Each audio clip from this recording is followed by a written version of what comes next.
Assalamualaikum warahmatullahi wabarakatuh. Nama saya Lesa Rahmawati, asal PD kami Serang. Di sini saya akan meresensi buku sebagai penugasan dari Daurah Marhalah 2 nanti di Bogor.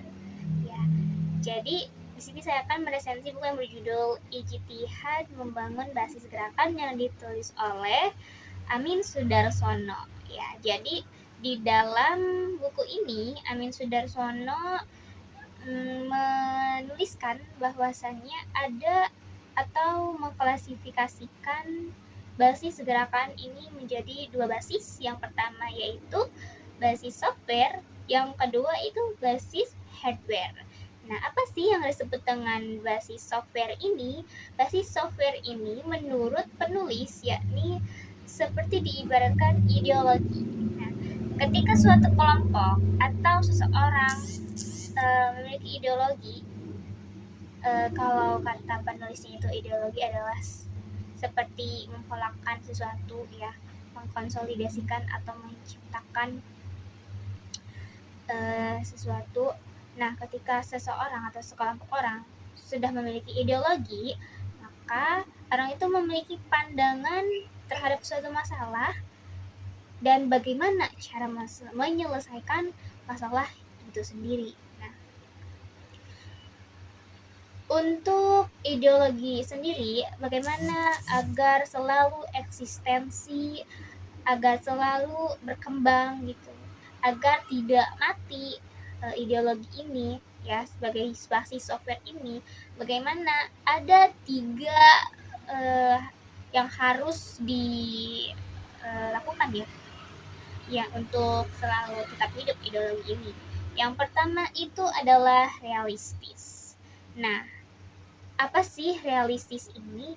Yakni nilai-nilai yang terkandung di dalam ini harus real, harus sesuai dengan apa yang kondisi masyarakat rasakan gitu. Yang keduanya apa? Yakni idealisme. Nah, idealisme ini yakni sebuah cita-cita gitu, cita-cita seseorang untuk mencapai tujuan tertentu gitu, untuk mencapai tujuan untuk membentuk suatu negara atau bangsa yang lebih maju gitu. Nah, itu masuk terhadap idealisme. Nah, yang ketiga adalah fleksibilitas. Apa sih yang disebut fleksibilitas itu? Yakni kita memiliki pemikiran yang baru tanpa menghilangkan nilai-nilai dasar itu sendiri. Nah, jadi 3 tadi ya, agar software ini terus berkembang, terus eksistensi. Yang pertama itu adalah realitas, yang kedua ada ideologi, dan yang ketiga ada fleksibilitas, ya.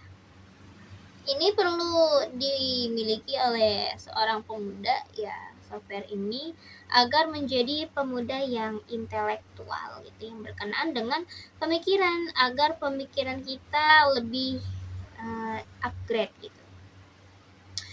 Oke, selanjutnya software itu sendiri software itu sendiri harus dijalankan atau dibersamai dengan yang namanya gerakan gitu. Nah, menurut Amin Sudarsono, gerakan inilah yang disebut dengan hardware.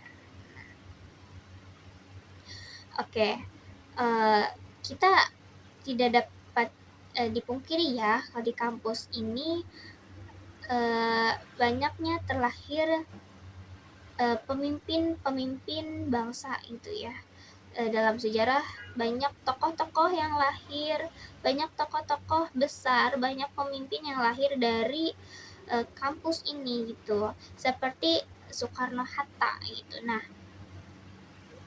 dari sinilah gitu ya, kampus ini seperti miniatur negara itu. Nah, dari sinilah kita bisa namanya bermain politik ya. Jadi Muslim negarawan itu gitu ya. Ketika kita memasuki ranah politik gitu ya, kita memanfaatkan politik itu, karena kampus adalah tempatnya kaderisasi ya, menyemai benih-benih pemimpin untuk generasi selanjutnya, untuk pemimpin selanjutnya bangsa ini gitu. Oke, dan menurut Amin Sudarsono ada beberapa keuntungan ketika kita terjun pada arena politik kampus, ya, diantaranya ke bisa menyuarakan kepentingan kita dan mayoritas masyarakat dan mayoritas mahasiswa dalam partai kampus pun kita bisa mengontrol dan mengawasi kebijakan kampus. Nah, yang terpenting adalah amanah dan kejujuran ya dalam melaksanakan kebijakan kampus itu sendiri. Nah, di dalam buku ini pun terdapat beberapa kekurangan ya gitu, seperti banyaknya gagasan-gagasan yang melompat-lompat gitu. Tapi masih bisa kita baca secara utuh ya. Masih bisa dipahami dengan mudah. Oke, demikian review buku dari saya. Terima kasih. Assalamualaikum warahmatullahi wabarakatuh.